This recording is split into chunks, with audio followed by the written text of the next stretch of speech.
extraction techniques. I am Sudeep Kumar from VIT University Chennai, and I will be talking about XRD. So XRD is X-ray diffraction. It is a scattering of X-rays by the atoms of a crystal that produces an interface effect, so that the diffraction pattern gives information on the structure of the crystal or it identifies the identity of a crystalline substance. So how XRD works. X-rays are collimated and directed onto the sample. As the sample and detector are rotated, the intensity of the reflected X-rays is recorded. When the geometry of the incident X-rays impinging the sample satisfies the Bragg's equation, constructive interference occurs and a peak in intensity occurs. Then a detector records and processes this X-ray signal and converts the signal to a count rate, which is then output to a device such as printer. X-ray diffraction is important in fields like solid state physics, materials engineering, and biophysics, medical physics, and chemistry and biochemistry. So these are the three basic elements of XRD: X-ray tube, sample holder, and detector, as you have shown there. So these are the three diffraction and X-ray diffraction method. So in this, lambda is varied and theta is kept constant, and in this two, lambda is fixed and theta is constant.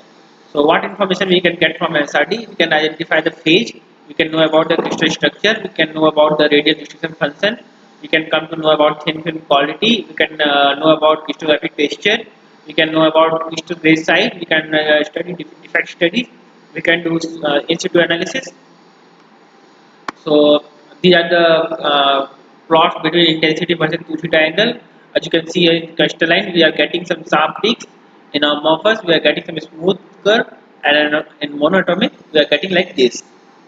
So this is the again the peaks which is shown by Miller indices here. Now this table tells us about it is the x square plus k square plus l square is the sum of the square of the Miller indices. So if it is 1, we have to break like this 1 0 0. If it is 2, we need to break like 1 1 0.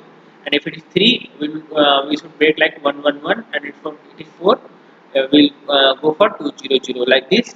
These are given for 19 till 19.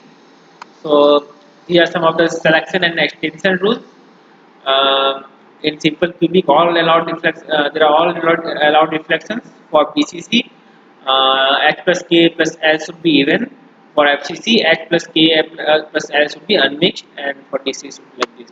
So these are the relation between D and sin theta. And here you can see that sin square theta is proportional to the sum of the square of the Miller indices, and the proportion constant is lambda square by 4a square. These are the XRD spectra of FeO particle. So these peaks are again represented by Miller indices. So take one question here.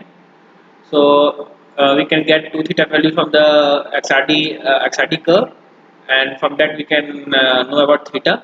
So if we do sine of that angle, we will get sine theta, and then we'll square to get sine square theta, and we'll take the ratio of sine square theta upon sine theta minimum.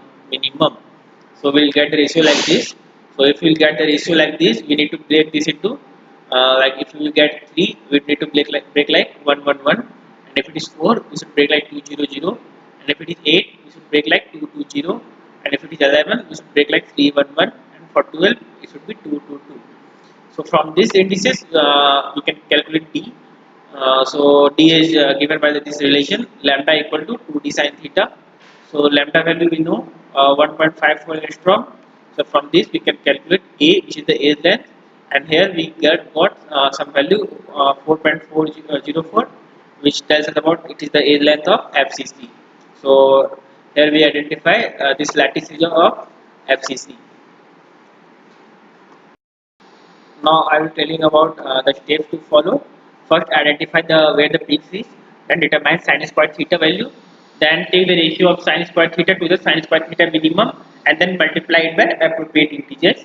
Then select the result that yields h square plus k square plus l square as an integer, and compare the results with the sequences of h square plus k square plus l square values.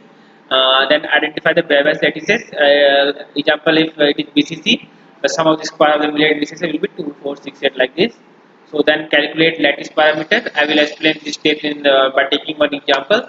So here it what worked out example. First step is to identify the peaks and their proper 2 theta values and fill this table. So the second step will be determine sin square theta value from this theta value. So the third step will be calculate the ratio of sin square theta to the sin square theta minimum and then multiply till we get appropriate integer. So here we multiply 3 times to get an appropriate integer. So now first step will be the select the result from 3 that yields x square plus k square plus l square, this series of integers as I already told you. So now compare the results with the sequences of h square plus k square plus l square values to identify the previous lattices. So if the indices is coming out to be 3, then the Miller indices will be 111. If it is 4, we should break like 200, and if it is like 8, we should go by 220. And similarly for 12 it will be 222, and then we'll go by this formula, which is sin square theta is directly proportional to the sum of the square of the Miller indices and the lambda square plus by 4 square equal to constant. If we put all this theta value and the sum of the square of the Miller indices, we can get the age length, and from age length we can tell this is the exact peak of FCC. So now I have already this step to calculate lattice parameters, and then we can also tell about crystallized size by this expression where B is the big width, K lambda by L cos theta. So I hope you understand this